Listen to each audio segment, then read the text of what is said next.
오늘은 바울이 자신의 그 변화를 변증하는 모습을 담고 있습니다. 사람들은 자신이 또 사람들 스스로는 자신이 원하는 것을 진정으로 원하는 것을 모를 때가 많습니다.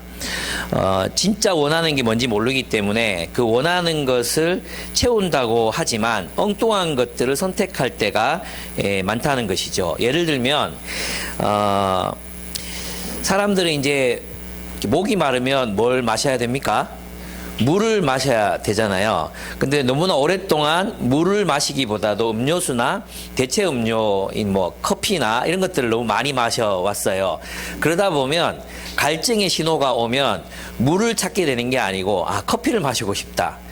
커피 마시면 더 갈증이 생기잖아요. 그리고 또 탄산 음료를 마시고 싶다 이런 생각을 갖게 된다는 거죠. 그래서 이제 목이 마르다는 욕망 자체, 정말 이제 진정한 욕망 자체는 잊어버리고 다른 것들로 대체해서 그 욕망을 채우려고 하다 보니까 실제로는 원래 원하던 욕망이 채워지지 않는 그런 삶을 살게 되는 경우들이 많이 있습니다.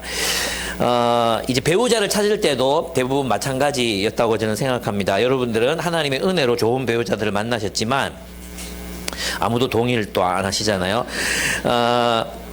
저는 이제 제 아내를 선택할 때 그런 생각이 들었던 것 같아요. 내가 원하는 사람과 하나님께서 내게 원하는 사람, 내가 원하는 사람과 하나님께서 내게 원하는 사람은 다르다는 것을 알게 됐습니다. 만약에 하나님께서 제가 원하는 사람을 선택하게 하셨다면 제가 원하는 대로 사람 만나서 결혼하게 하셨다면 저는 허세가 가득한 그리고 고집센 이런 사람을 만났을 가능성이 굉장히 높습니다. 그런데 제가 이제 결혼하기 전에 하나님께서 그런 기도를 하게 하셨어요. 어떤 마음이 들었냐면 하나님, 저는 제가 정말 저에게 맞는 배우자가 어떤 사람인지 모릅니다. 그래서 하나님이 정말 저에게 붙여주시고 싶은 배우자가 있을 때 그 사람을 알아볼 수 있는 눈을 저에게 허락해 주십시오. 내가 원하는 대로 선택하지 않도록 저는 자신이 없습니다. 내가 원하는 대로 선택하지 않도록 하나님께서 내 눈을 바꿔주십시오. 그런 기도를 드렸어요. 그 기도를 드리면서 만난 아내가 이제 우리 남영 자매입니다. 그러니까 잘 만났죠. 네, 그런 기도를 드리지 않았다면, 제 욕망이 원하는 대로 사람을 만났다면 아마 저는 되게 힘든 결혼 생활을 하고 있을 거라고 생각합니다. 오늘 본문에서 왜 이런 얘기를 하느냐고 아마 궁금하실 분들이 많으실 것 같습니다. 오늘 본문에서 이제 바울을 죽이려 드는 유대인들도 그랬습니다. 사실 그들은 정말 오랫동안 메시아를 기다려 왔습니다. 수천 년을 기다렸습니다. 메시아가 오시면 하나님이 약속하신 하나님의 나라가 세워질 것이었습니다.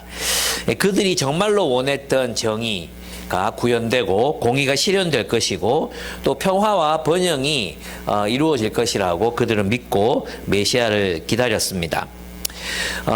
그런데 정작 메시아가 왔지만 그들은 그 메시아를 알아보지 못했습니다.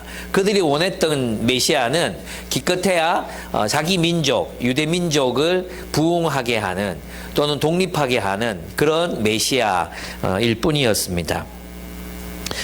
그들은 하나님이 약속하신 메시아가 아니라 자신들이 원하는 메시아를 기다렸습니다. 그들은 물이 아니라 탄산음료를 찾았던 것입니다. 그래서 진짜 메시아가 왔지만 그 메시아를 알아보지 못합니다. 바울은 그게 안타까웠습니다.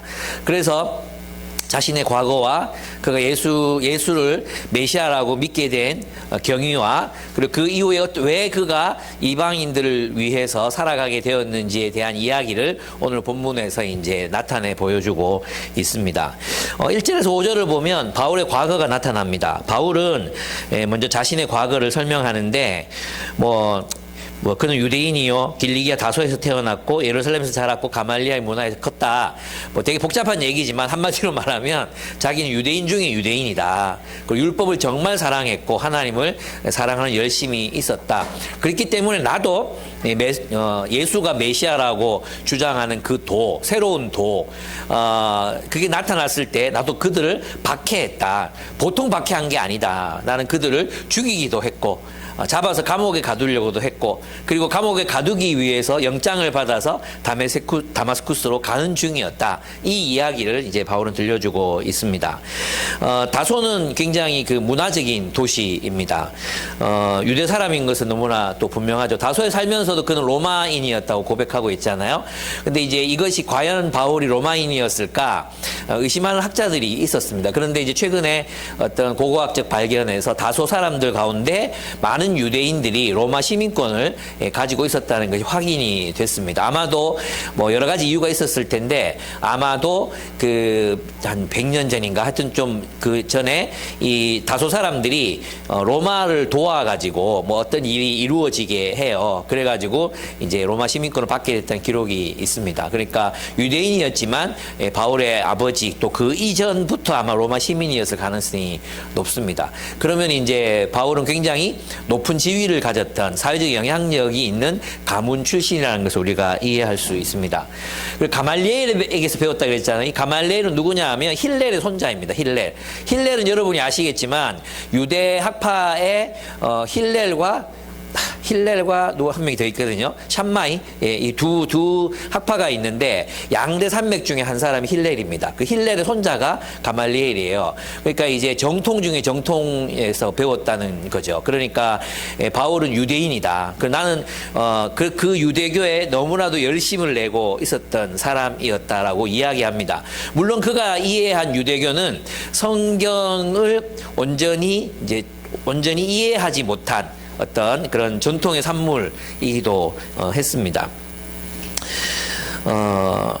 그렇습니다. 그는 예수를 만나기 전까지는 자신이 열성적으로 걷고 있는 그 길이 옳다고 생각했습니다.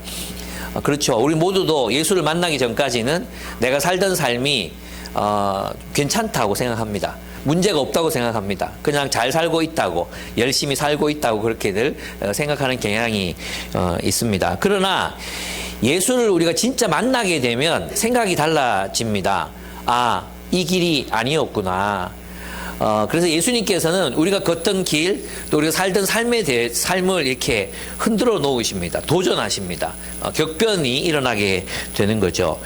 바울도 마찬가지였습니다. 그는 자신이 옳다고 믿었던 것을 위해서 열심히 달려갔지만 예수를 만나고 나서 그것이 완전히 뒤집어집니다. 그래서 그는 예수를 만나고 나서 걷던 길을 돌이킵니다. 이 길을 돌이킨다는 말이 메타노이아거든요. 길을 돌이킨다. 그게 뭐예요? 회개거든요. 회개 메타노이아를 번역한 단어가 회개인데 그게 길을 돌이킨다는 거죠. 그러니까 이제 바울은 예수를 만나고 나서 자신의 삶의 길을 돌이키는 회개를 경험하게 됩니다. 그러니까 회개란 말은 길을 바꾸는 것입니다. 다른 길을 가는 것, 그게 회개입니다. 근데 우리는 회개를 뭐라고 생각합니까? 그냥 가던 길을 가면서 잘못한 것 하나님한테 용서 구하고, 그죠? 또 가던 길을 가면서 또 자기 실수했던 것 하나님께 용서를 구하잖아요. 근데 길을 바꾸지 않아요. 늘 가던 길을 가요. 늘 가던 길을 가면서 길을 바꾸지 않는 것. 이건 회개가 아니에요. 예, 오늘날로 말하면 뭐 이때 유대인들로 말하면 유대 민족주의의 길, 유대 민족주의의 길을 걸으면서 바리새인들의 길을 계속 걸으면서 잘못한 것에 대해서 뭐 이런 다 회개가 아니라 길을 바꾸는 예수의 길, 이 도라고 했잖아요. 이 길을 바꾸는 것, 이게 회개라고 할 수 있습니다. 그러니까 오늘날 우리 한국 교회에서 많은 사람들이 길을 바꾸지 않은 채로 회개하고 있다고 생각하는 것은 굉장히 이제 오산이라는 거죠. 길을 바꿔야 됩니다. 길을 바꾼 길을 가다가 넘어지고 또 발을 헛디디고 이런 것들은 그냥 자백하면 용서를 받습니다. 그러나 길을 바꾸지 않은 채 계속 회개한다고 해서 자기 죄를 고백한다고 해서 이 사람이 용서받고 하나님 백성이 되는 게 아니에요. 하나님 백성이 되고 그리스도인이 된다는 건 길을 바꾼다는 의미라는 거죠. 그런 의미에서 우리는 이제 여러분 어떻습니까? 길을 바꾼 사람들이죠. 예. 그렇습니다. 다마스쿠스 가까이 이르렀을 점에 그는 갑자기 하늘로부터 큰 빛이 사울을 둘러 비추는 것을 경험하게 됩니다. 그때 그의 반응은 땅바닥에 엎드리는 거였어요. 본능적으로 엎드렸습니다. 그죠? 이 빛은 정말 신비로운 빛이었고 신성이 깃든 빛이었다는 것을 그가 본능적으로 깨달았기 때문입니다. 그리고 소리를 듣습니다. 사울아 사울아 내가 어찌하여 나를 핍박하느냐 하는 소리를 듣게 되었습니다. 사울은 질문하는 분에게 주님 누구십니까? 하고 물었습니다. 그때 그분께서 내가 핍박하는 나사렛 예수이다라고 대답하십니다. 나사렛 예수다. 이 말은 굉장히 그 예수님의 유머가 담긴 말입니다. 나 없을 때 나 안 본다고 내가 메시아 아니라고 없을 때 나보고 나사렛 촌놈이라고 그랬지. 나사렛에서 무슨 선한 게 나오겠다고 말하고 다녔지. 네 나사렛에서 그리스도 나온단 말이 그렇게 비난했었지. 내가 그 나사렛 예수야라고 이제 바울에게 말씀해 주십니다. 사울과 함께 있는 사람들은 그 빛은 보았지만 소리는 듣지 못했습니다. 저는 이것이 이제 회심하는 사람과 회심하지 못하는 사람의 차이라고 생각해요. 회심하는 사람은 음성을 듣습니다. 이 음성을 듣는다는 말은 뭐냐 하면 하나님의 그리스도의 말씀에 반응한다. 그 말씀이 들린다는 거죠. 근데 이 그리스도의 말씀이 들리지 않으면 회심이 불가능합니다. 그죠? 그냥 영적 체험이 주어졌다고 예수를 믿을 수 있는 게 아니라 그리스도의 말씀이 들려야 됩니다. 말씀. 그래서 우리는 양은 그의 음성을 듣느니라. 알아듣는다 그랬잖아요. 양은 그분의 음성을 알아듣습니다. 그분의 음성이 진리인지 아닌지를 알아듣는 그 능력, 그 경청의 능력이 우리를 그리스도인 되게 한다고 할 수 있습니다. 그때 그 주님은 사울에게 다마스커스로 가라고 말합니다. 그리고 아나니아를 만나게 되면 그를 찾아가라고 말합니다. 아나니아는 모든 유대인들에게 존경받는 사람이었습니다. 그리고 아나니아를 만나고 난 뒤에 그의 삶은 바뀝니다. 그죠? 그가 할 일을 아나니아가 가르쳐 주었기 때문입니다. 형제 사울이여 눈을 뜨시오. 눈이 떠졌습니다.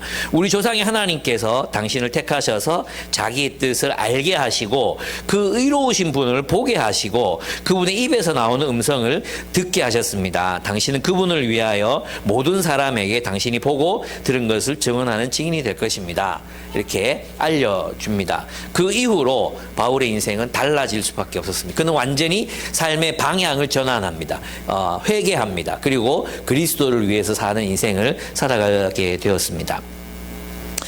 여기서 중요한 것은 아나니아입니다. 우리 이제 여러분 있잖아요. 이 사도행전에 보면은 바울의 회심 얘기가 3번이나 반복돼요. 9장에 한번 나오거든요. 똑같은 이야기예요. 그 다음에 22장에 나오잖아요. 그리고 26장에 또 나와요. 한 번 더 이 설교를 들어야 돼, 우리가. 제가 이 설교를 두 번 차게 되니까, 건너뛸까도 생각해 봤어요. 근데 그럴 수 없잖아요. 이 본문에 이 바울이 누가가 강조한 부분이니까. 그래서 이제 또 이렇게 하게 됩니다.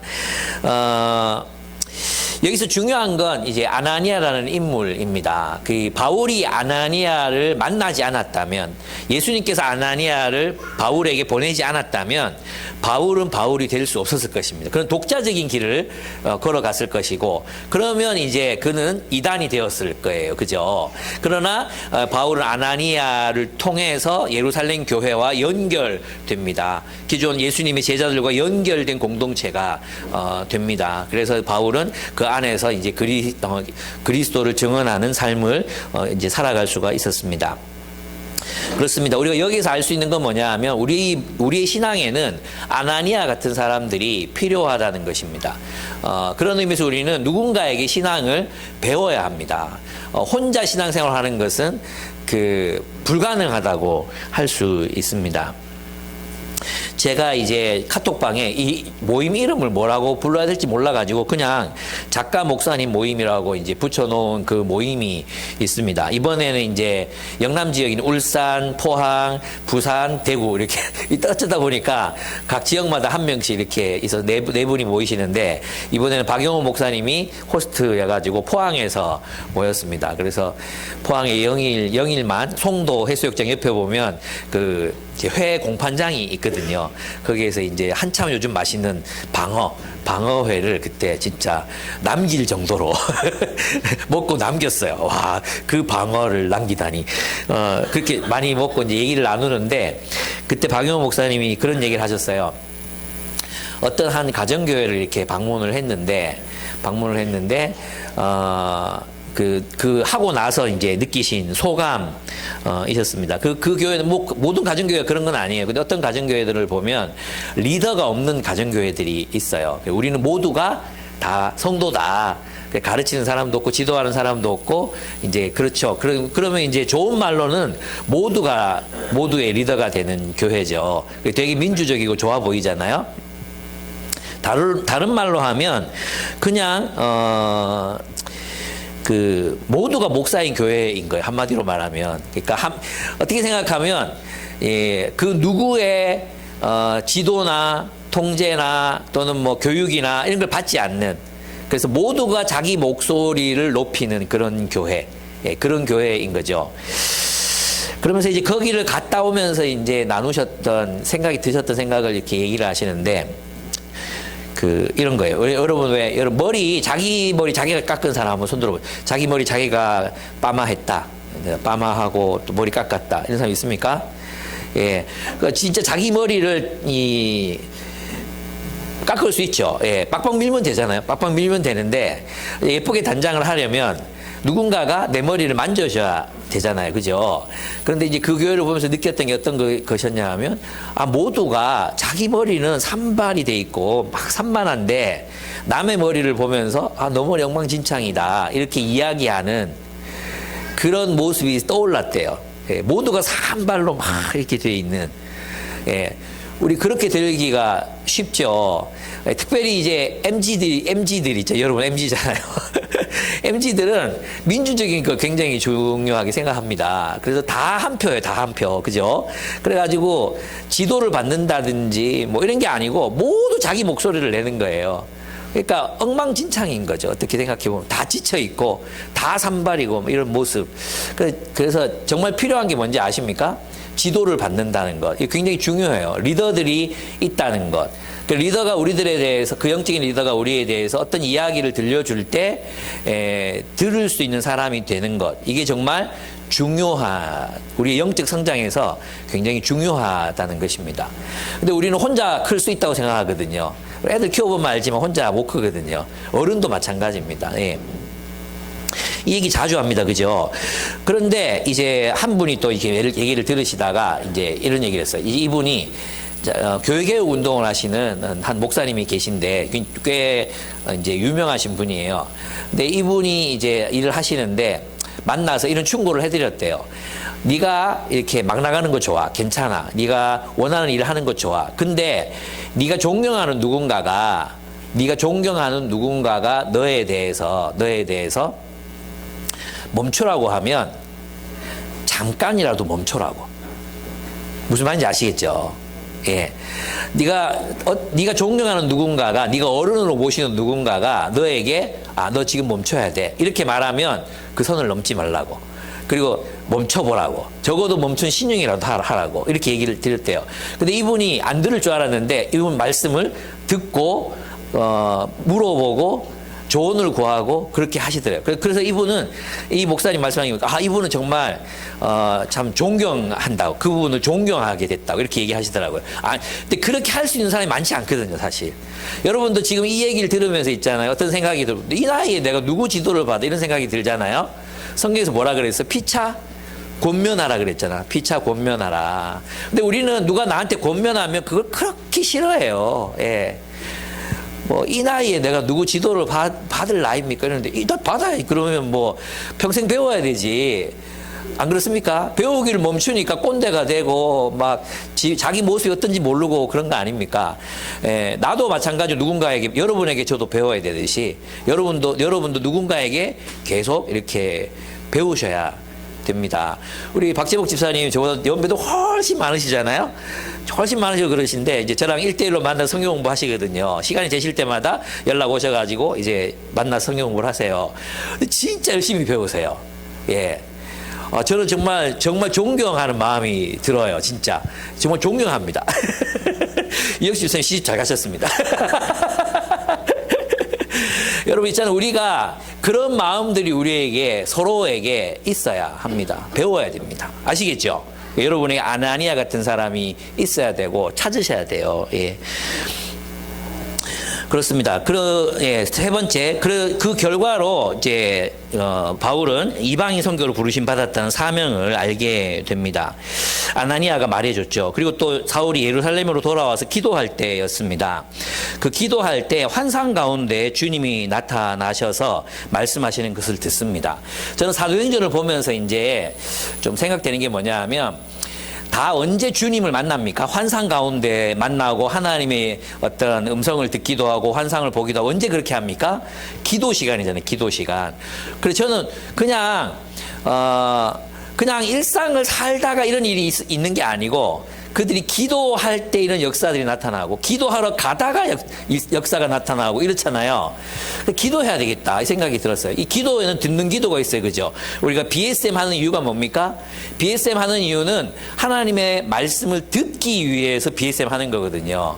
근데 우리가 이것이 오랫동안 지속되다 보면 뭐가 됩니까? 주일 나눔을 위해서 BSM 할 때, 이번에도 주일날 나눔해야 되니까 뭐라도 하나 건져갖고 가야 되잖아.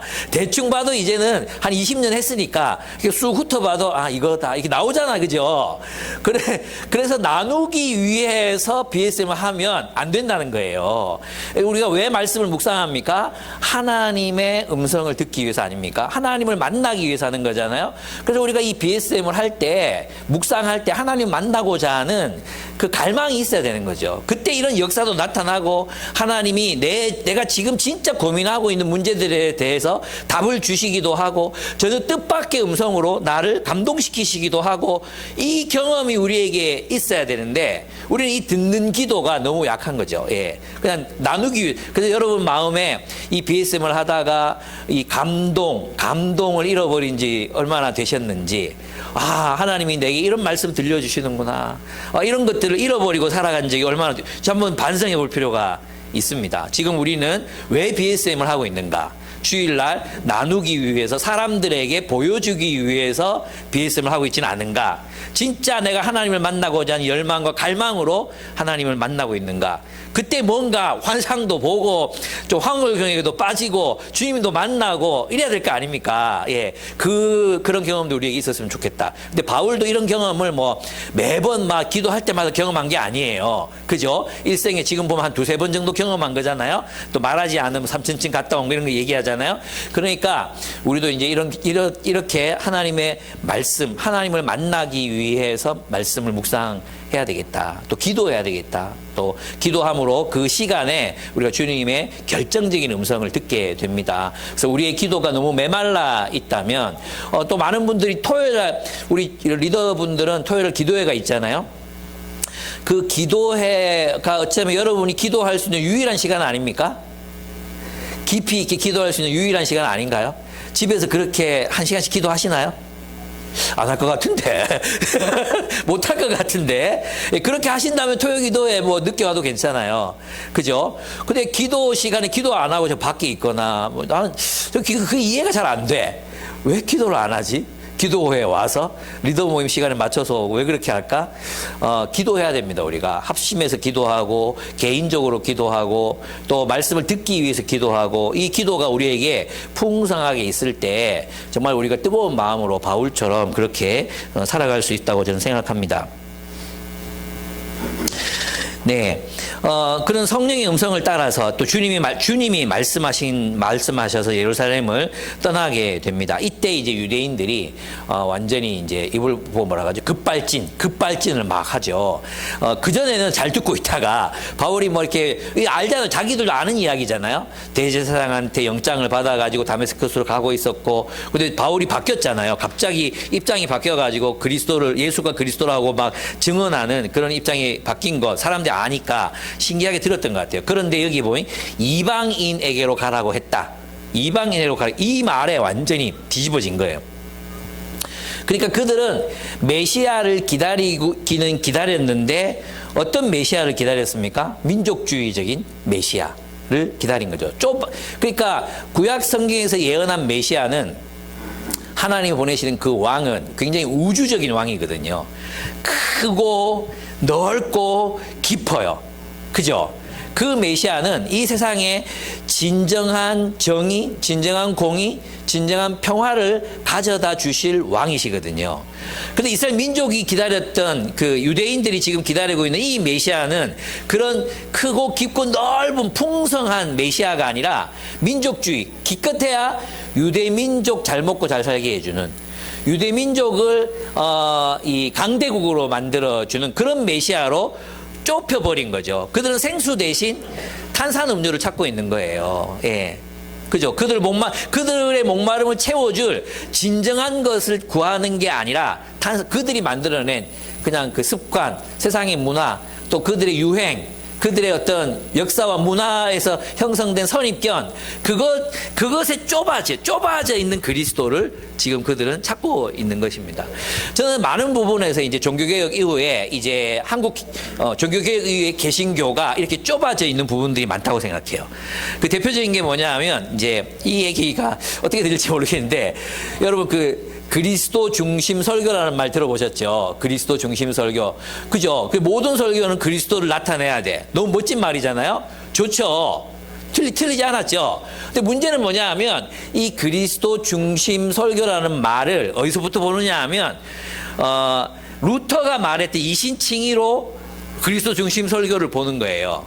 그리스도를 보는 거예요. 그러면은 어떻게 되냐면 그리스도는 좁아져요. 아주 편협하고 아주 이렇게 좁아지게 되거든요. 예. 근데 원래 그리스도는 예수 그리스도를 하나님 나라 안에서 이신칭의를 이해하지 않으면 이신칭의를 제대로 이해할 수 없거든요. 근데 이신칭의로만 보니까 뭐예요? 복음이라는 건 뭐예요? 예수는 뭐예요? 예수님은 그냥 희생제물인 거야. 우리 죄를 용서하기 위해서 십자가에 달려 죽으시기만 한 희생제물에 불과한 거예요. 예수는 뭐야? 구약에서 보면 이사야 창세기부터 막 이사야서 에스겔서 이렇게 보면 예수님은 누구십니까? 그리스도는 어떤 분이십니까? 이 땅을 회복시키시고 이 땅의 역사를 하나님의 뜻대로 완성해 가시는 크신 높으신 왕이시거든요. 왕. 그죠? 그 왕이 우리의 죄를 위해 죽으신 거예요. 그 왕이 우리의 죄를 위해 죽으시는 왕. 그 왕을 설교해야 되는데, 그 그리스도를 설교해야 되는데, 기껏해야 우리가 감동받는 건 뭐냐면 인간 아무것도 할 수 있는 게 없고 하나님께서 우리를 구원하셨고 하나님의 은혜로 우리는 죄 용서를 받았고 하나님이 우리를 여기에 머물러 있는 거죠. 근데 여러분, 우리가 이사야도 공부했고 에스겔도 공부했고 구약을 공부했지만 어땠습니까? 정말 구약 성경에서 예언하고 있는 이 메시아는 너무나도 크고 너무나도 높고 너무나도 광대한 분이시거든요. 마치 이스라엘 백성들이, 유대 민족이 자기들의 민족주의적인 왕으로 그리스도를 좁혀버린 것처럼, 그러니까 예수는 이 민족주의적 왕이 되지 않으니까 예수를 배척한 거잖아요. 그것처럼 마치 종교개혁 이후에 이제 모든 종교개혁 이런 건 아니에요. 개혁주의 안에도 넓은 의미가 있는데 이상하게 한국에만 들어오면 이 의미가 좁아져 버리는 거예요. 이신칭의가 중요하지 않다는 얘기가 아니에요. 이신칭의가 하나님 나라라는 이 맥락 속에 있어야지 우리가 의롭다함을 받아서 하나님의 백성으로 그리스도를 왕으로 모시고 살아가는 삶이 가능해지는구나. 이 넓은 의미의 삶이 살아나잖아요. 이신칭의만 딱 붙잡고 살면 삶이 없잖아요. 삶이. 좀 의롭게 주님의 뜻대로 살아보려면 율법주의다 이래버려. 주님의 뜻대로 살아가면서 살자 이러면 율법주의라 그래. 정의와 공의를 이야기하면 율법주의라 그래. 그건 그리스도를 높이는 게 아니라 그리스도를 좁게 만드는 일이라는 것입니다. 그래서 우리는 다른 의미에서 그리스도 중심 설교를 회복할 필요가 있습니다. 그것은 구약과 신약의 완성을 통해서 성경 전체가 보여주는 그리스도를 회복할 필요가 있다는 것입니다. 여러분이 믿는 그리스도는 어떻습니까? 여러분이 믿는 그리스도는 너무나 좁아져 있지 않습니까? 기껏해야 내 친구 예수님. 나는야 친구 대신 하나님과, 그래서 이제 친구 대신 예수님. 기껏해야 우리의 죄책감 들어주는 예수님. 기껏해야 우리 마음에 그냥 마음의 평화를 주는 예수님. 이런 예수님으로 전락시켜 놓지 않았습니까? 여러분의 예수님 어떤 분이십니까? 왕이십니까? 온 우주를 회복하실 왕. 여러분, 골로새에서 말하는 그리스도를 보십시오. 그는 창조주시다. 만세 전부터 계셨던 창조주 하나님이시다. 여러분의 그리스도는 어떤 그리스도이십니까? 여러분이 믿는 예수님은 과연 구약과 신약 이 성경에서 하나님께서 우리에게 보여주신 그 거대한 하나님 나라 이야기 속에 드러나신 그 예수님을 여러분 믿고 계십니까? 저는 여러분이 예수님에 대한 이해가 넓어져야 된다고 생각합니다. 예. 그리고 그 왕 앞에 우리가 굴복하는 거예요. 그 왕 앞에서 살아가는 삶, 그 삶을 우리가 살아야 되는 거죠. 예. 언제까지나 십자가 중요하죠. 이 십자가도 있잖아요. 하나님 나라라는 하나님께서 세우신 그 원대한 하나님 나라의 계획 안에서 이 십자가를 이해해야지 기껏해야 나의 죄책을 덜어주는 분. 기껏해야 내 죄를 용서하신 것에 대해서만 감사를 하는 거기에 머물면 안 된다는 것입니다. 삶으로 나아가야죠. 삶으로 하나님 나라로 나아가야죠. 예, 우리를 의롭다 하신 게 뭡니까? 의롭다 법정적인 의미만 있는 게 아니라 우리 죄를 용서하셨다는 의미만 있는 게 아니잖아요. 하나님의 백성 되게 하셨다. 하나님 백성 될 자격을 주셨다. 이게 의롭다 하는 거 아닙니까?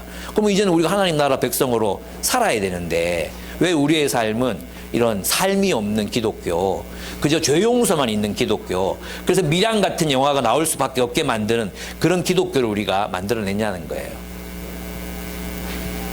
좀 깊은 신학적인 반성, 여러분 다 들을만 하시니까 제가 이제 드리는 겁니다. 깊은 신학적 반성이 필요합니다. 그렇습니다. 여러분 여기서 보면 이제 예수를 만난 사람은 있잖아요. 사명을 가지게 돼요. 하나님이 우리 그리스도인들, 하나님의 백성을 부르실 때는 반드시 사명을 위해서 부르시는 거예요. 그냥 놀고 먹으라고 부르시는 게 아니에요. 사명이 있어요. 사명. 바울에게 그것은 이방인 선교였잖아요. 이방인으로에게로 가라고 하셨다 이거잖아요. 여러분 이걸 의식하고 있습니까? 여러분들의 삶에 지난 시간에는 우리가 보편적인 부르심에 대해서는 얘기를 했잖아요. 그래서 우리 일상에 대한 얘기도 하고 이렇게 했었어요. 그죠? 교회됨에 대한 이야기 이런 걸 나눴죠. 거기에 우리가 우리 몰두해야죠. 정말 주님께서 만들어 가라고 하시는 그 교제, 그죠? 코이노니아. 그 코이노니아를 통해서 서로 사랑하는 공동체를 세워가는 것, 교회를 세워가는 게 우리의 1차적인 소명이죠. 그러나 여러분 각자에게 이것을 물어본다면 여러분 마음속에 어떤 일관된 삶의 방향성이 있어야 된다고 저는 생각해요. 일관된 삶의 방향성. 하나님이 나를 무엇을 위해 부르셨는가를 의식하고 걸어가는 거죠. 처음엔 몰라요. 처음엔 모를 수밖에 없죠. 그런데 하나님이 우리 길을 바꿨잖아요. 다른 길을 걷기 시작했잖아요. 그럼 길을 걷다 보면 이 길의 이정표가 보이는 거예요. 이정표가 어디로 가라고 하시는구나 하나님께서. 이걸 적어도 여러분이 의식하고 살아가고 있어야 된다는 거예요. 예, 그게 뭔지. 어떤 이들은 소설을 써서 하나님께 영광을 돌려야 되는 사람도 있을 것이고, 어떤 이들은 노래를 만들어서 하나님께 영광을 돌려야 되는 사람도 있을 것이고, 어떤 사람들은 청소년들에게 복음을 전할 사명을 받은 사람도 있을 것이고, 어떤 이들은 사회 정의를 위해서 부름받는 사람도 있을 것이고, 제가 말하는 것은 뭐냐 하면 좁아진 의미에서의 복음 전도만을 말하는 게 아니라 여러분 각자를 향해서 하나님께서 부르시고 계시는 그 어떤 삶의 방향성, 그것을 의식하고 살아가고 있고 그것을 완성하며 걸어가고 계신가 하는 거예요. 그냥 교회에 나와서 예배 드리는 걸로 우리 신앙생활이 끝나는 게 아니라 하나님이 나를 부르신 그 부르심, 하나님이 나보고 이방인으로 가라고 하셨다 이것처럼 저는 있잖아요. 우리 교회 공동체가 함께 추구해야 되는 다음 세대 복음화라는 게 있잖아요. 예, 있잖아요. 근데 그 다음 세대라고 하더라도 우리 각자는 마음에 품은 그 다음 세대가 우리 마음속에 뭔가가 있어야 되지 않을까? 뭐 이런 생각이 저는 들어요. 저는 이제 20대 때 하나님 부르심을 받아서 이제 예수 믿고 그때부터 내 마음을 불타오르게 했던 게 이제 대학생들, 다음 세대들이었던 것 같아요. 그래서 간사 생활을 하면서도 교회에 가서 청소년부 일부러 맡아가지고 새신자반 섬겼거든요. 그래서 그때 열심히 전도해 오신 분이 개성중학교 선생님이 계셨는데 그분은 사람들 데리고 저는 이제 그 아이를 양육하고 그래서 저희 교회 애들이 한 60명에서 70명 모였는데 새신자반만 40명이 왔거든요. 그래서 막 100명이 넘고 이 성가대가 막 절반이 넘고 그랬어요. 하나님이 저는 젊을 때부터 그런 일을 하라고 저를 부르셨던 것 같아요. 고등부 회장을 할 때도 이상하게 이제 아이들이 계속 늘어나는 거예요. 대학부도 맡았는데 아이들이 막 늘어나는 거예요. 예, 지금도 저는 마찬가지인 것 같아요. 지금 이제 목사님들도 만나잖아요. 목사님들도 만나는데 그 목사님들 만나면 또 젊은이들을 사역하고 있는 다음 세대를 사역하고 있는 목사님들 만나게 돼요. 이분들도 제가 섬기는 거죠. 저의 삶의 방향성이 이렇게 하나님이 나를 여기를 이끄셨구나 하는 것들이 느껴지는 지점들이 있어요. 여러분에게 그것은 무엇인가? 그리고 그 길을 걸어가고 있는가? 이게 있었으면 좋겠다. 이런 생각이 듭니다. 예. 근데 이제 여기서 중요한 부분은 뭐냐 하면, 이제 누가가 왜 이렇게 바울의 회심 이야기를 3번이나 반복하고 있을까 하는 것입니다. 너무나도 이 유명한 사건, 바울이 빛 가운데에 계시는 다메섹으로 막 그리스도인을 핍박하러 가다가 빛 가운데에서 나타나신 예수를 만났다. 이 사건은 역사적 사실일까? 누가가 만든 소설일까? 바울 내면에서 일어났던 환상일까? 정말로 이 일이 일어났을까? 이런 건 중요하지 않을까? 이런 질문들 여러분 해보셨죠? 아마 하면서 이런 생각이 들었을 것 같아요. 예. 몇 가지 가능성이 있습니다. 첫째, 지금 바울이 거짓말하고 있다. 그죠? 빛 가운데 예수를 만나지 않았는데 그 예수를 만났다. 빛을 봤다. 이런 거짓말을 하고 있을 가능성이 있죠. 그죠? 근데 여러분, 저는 이게 도저히 안 믿어지거든요. 예. 이 바울이 거짓말을 하고 있다는 건 정말 저는 믿을 수가 없어요. 바울이 거짓말을 하고 있다는 건 정말 안 믿어지거든요. 왜냐하면, 아니, 자기가 지어낸 거짓말을 위해서 무슨 덕이 된다고 그 온 세상을 막 그렇게 떠돌아다니면서, 예, 잡히고, 감옥에 갇히고, 두들겨 맞고, 굶고, 걷고, 그걸 할 수 있었을까? 거짓말은 일단 아닌 것 같아요. 그죠? 그리고 누가가 거짓말을 했다? 누가가 거짓말을 했다? 이것도 말이 안 돼요. 왜냐하면, 누가가 쓴 사도행전, 누가복음 이렇게 보면, 위 본문이 나오잖아요. 우리가 함께 뭐뭐 했다는 본문이 나오잖아요. 여기에 보면, 실존 인물들이 나오거든요. 누가만이 아니라 누가, 바울, 디모데 뭐 함께 여행했던 이 사람들의 이름들이 나오잖아요. 그리고 그들은 분명히 실존 인물이었으니까 교회가 생겼겠죠. 그죠? 누가복음이라는 소설을 읽고 사람들이 교회가 된 건 아니잖아요.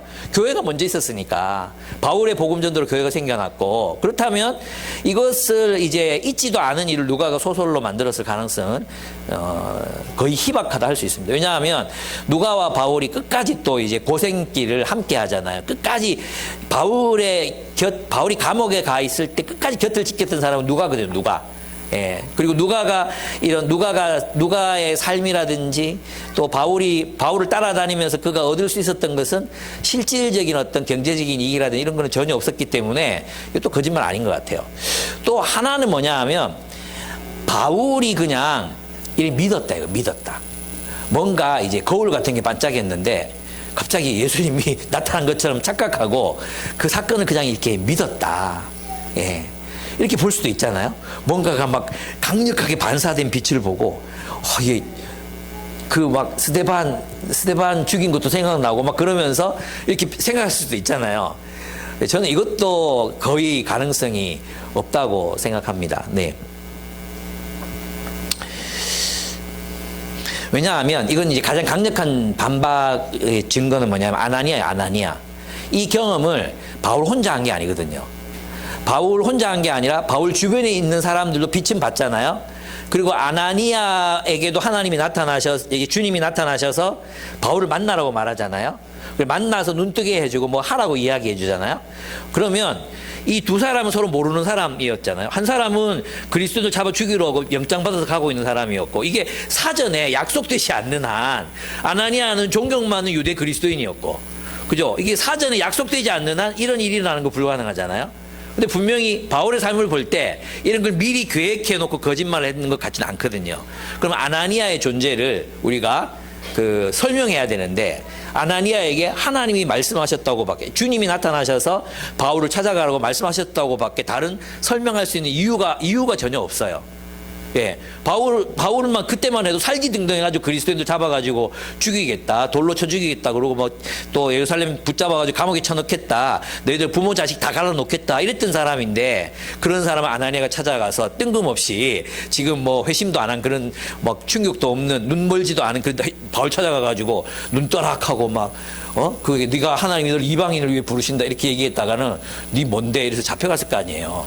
그러니까 아나니아라는 존재가 있다는 것, 이것은 바울 혼자만의 확신이 아니었기 때문에 이것도 가능성이 거의 없습니다. 그러면 남은 한 가지는 결국 바울의 이 회심 체험, 또 소명의 이 체험은 분명히 역사적으로 일어난 사건이다는 것을 알 수 있죠.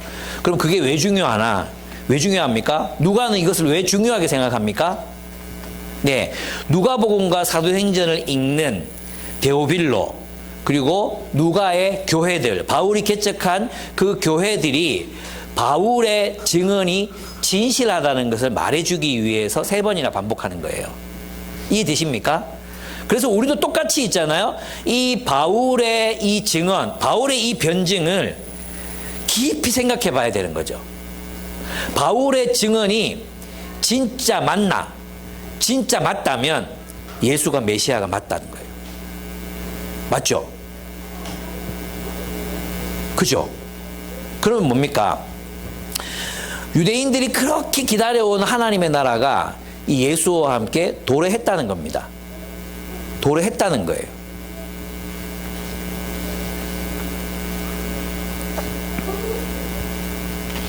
이 말이 무슨 말이냐 하면, 유대인들이 그렇게 간절히 바래왔던 진정한 평화, 그리고 정말 이 세상이 정의와 공의가 실현되는 일, 그리고 하나님의 통치 아래 모든 사람들이, 그 안에 있는 사람들이 행복과 번영을 누리게 되는 이 일들이 이제 정말로 예수 안에서 이루어지고 있다는 것을 믿어야 했던 거죠, 유대인들이. 근데 여전히 유대인들이 어떻게 하고 있습니까? 그 바울의 말을 믿지 않습니다. 애써 부정합니다. 이거는 있잖아요, 바울이 했던 설교와 베드로가 했던 설교가 크게 다르지 않거든요. 그죠? 근데 베드로의 설교를 통해서는 3,000명이 믿어요. 3,000명이. 왜 믿냐 하면 베드로는 유대인들 범주를 벗어나지 않아요. 유대인 범주를 벗어나지 않거든요. 그냥 유대인들이, 원래 유대인들은 메시아를 기다려왔으니까, 예수가 메시아라는 걸 인정하니까 그들이 다 쉽게 그리스도인이 될 수 있었어요. 근데 있잖아요, 이 바울의 경우에는 이방인들도 하나님 백성 될 수 있다고 가는 거잖아요. 그죠? 이방인들도 하나님 백성이 될 수 있다. 이거는 못 받아들이는 거예요, 유대인들이. 그러니까 성경에서는 분명히 이사야서 40 몇 장입니까? 이사야서 49장이었나? 49장 6절. 내가 또 너를 이방의 빛으로 삼아 나의 구원을 베풀어서 땅끝까지 이르게 하리라. 내가 또 너를, 이 너가 누구냐면 이스라엘이고, 이스라엘. 유대인들이거든요. 이스라엘 백성들이 이방의 빛을 비추어 가지고 그들을 하나님 백성 되게 한다는 게 이사야서 이미 예언되어 있거든요. 그럼에도 불구하고 그들은 유대 민족주의 안에 메시아가 머물기를 원했던 거예요. 그러니까 좁혀놓은 거죠. 그들은 사실은 성경은 그리스도를 정말 넓고 깊고 광대하게 설명하고 있는데, 유대인들은 자신들의 민족주의적 감정 안에 이 메시아를 꾸겨 넣었던 것입니다. 그리고 좁게 만들어 놓았던 것입니다. 여러분, 우리가 있잖아요, 뭔가를 강렬하게 원할 때가 있습니다. 진짜 우리가 원하는 거 있잖아요. 어떤 사람들은 돈에 빠집니다. 돈을 열심히 막 돈 그러면서 삽니다. 어떤 사람들은 막 로맨스, 막 관계 막 추구합니다. 또 어떤 사람들은 막 게임, 현실에서는 뭐 이 질이 멸멸하게 볼 것도 없는데 게임의 세계에서 왕이 될 수 있잖아요. 그 게임을 현질해서라도 막 게임의 왕, 막 누구님 막 이렇게 쫓아오는 사람들 보면 흐뭇해집니다. 막 이런 것들로 이제 자기의 세계를 구축하려고 합니다. 그래서 가만히 들여다보면 있잖아요, 이 모든 사람들이 진짜 원하는 것, 마치 목마르면 물이 필요하듯이 이 모든 사람들이 진짜 원하는 안정감, 평화, 그리고 정말 번영하는 삶, 행복, 이 모든 것들은 그리스도 안에 있습니다. 그리스도 안에. 유대인들은 그게 민족주의적 그리스도가 와야 된다고 생각했지만 그들에게 필요한 것은 저 십자가에 달려 죽은 예수가 아니라 유대인들을 부강하게 만들 메시아가 필요하다고 생각했지만 예수님은 그런 존재가 아니었거든요. 예수님은 그들이 상상하는 것보다, 그들이 믿었던 것보다 훨씬 큰 존재였거든요. 예. 근데 우리도 마찬가지예요. 우리는 이렇게 생각 안 하는 거죠. 그리스도께서 진짜 우리가 필요로 하는 모든 것들을 주실 수 있다. 아니, 그리스도가 우리의 전부다. 바울이 얘기하고 싶은 게 뭡니까?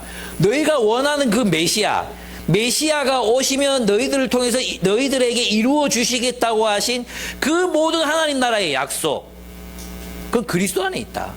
너희가 그렇게 간절히 꿈꾸고 소망했던 안전, 평안, 행복, 번영, 평화, 정의와 공의, 친밀함, 사랑받는 삶, 이 모든 것들은 다 그리스도 안에 있다. 그리스도 안에.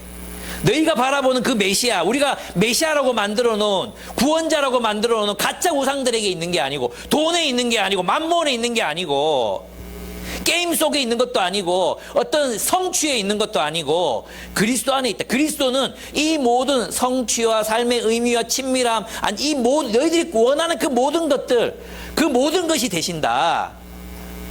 그게 지금 바울이 얘기하고 싶은 거잖아요. 너희는 왜 그 그리스도를 버리려고 하느냐? 너희가 거부했기 때문에 우리는 이방인으로 간다. 그렇잖아요.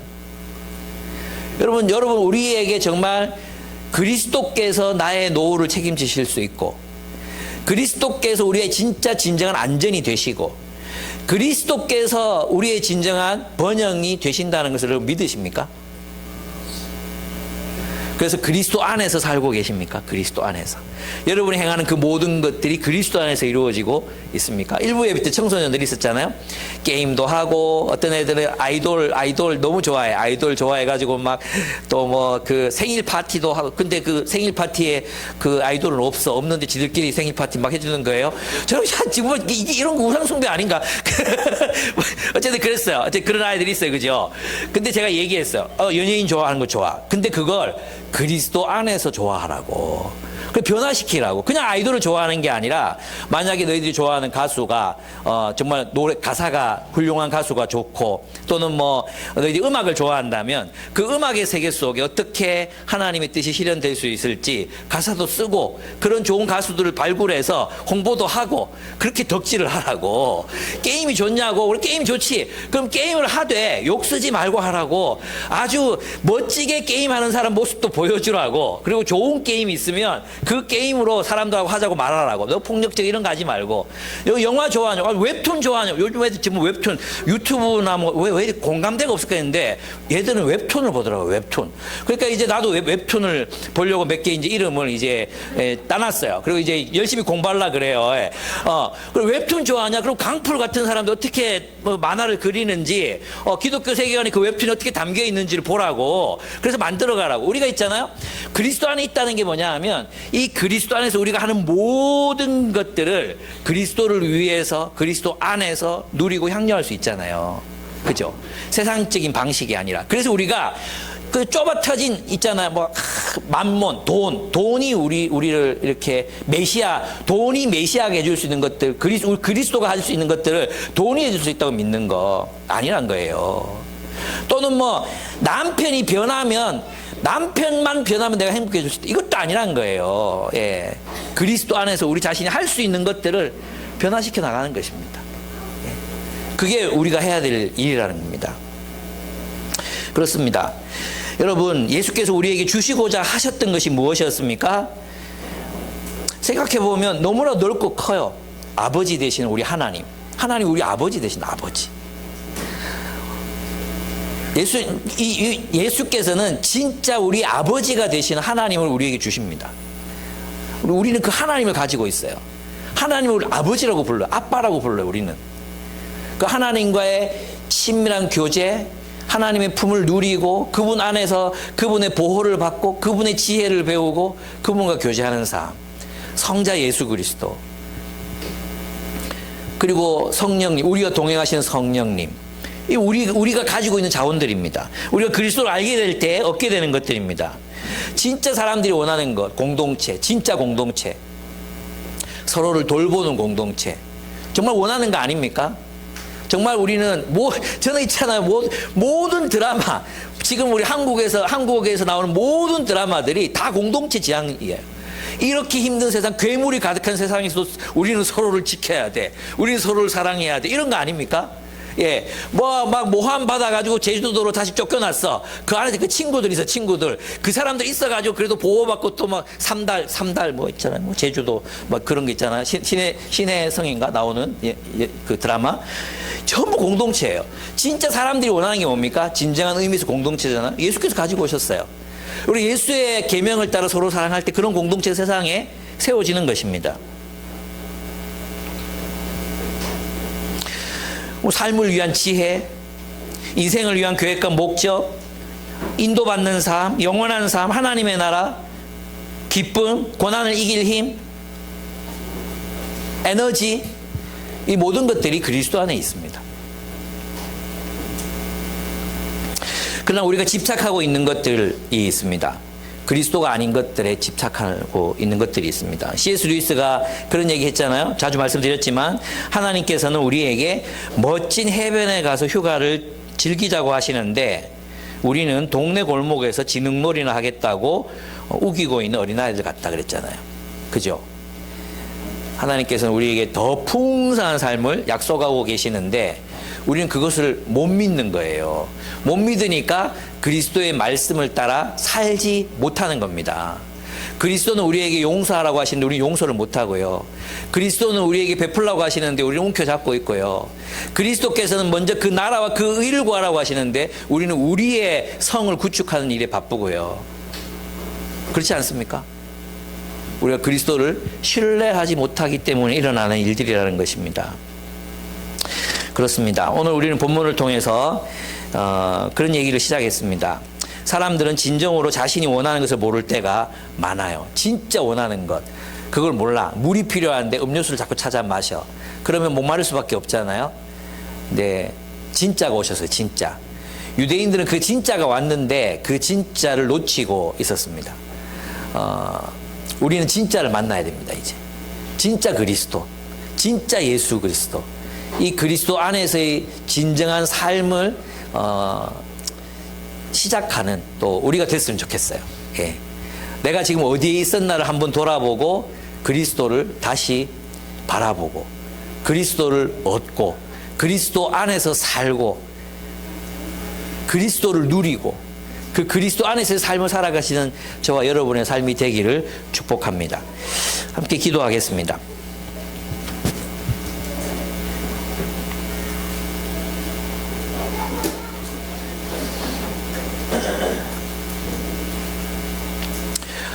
이 본문에 나타난 유대인들은 결국 바울의 증언을 듣고도 예수를 메시아로 보지 못합니다.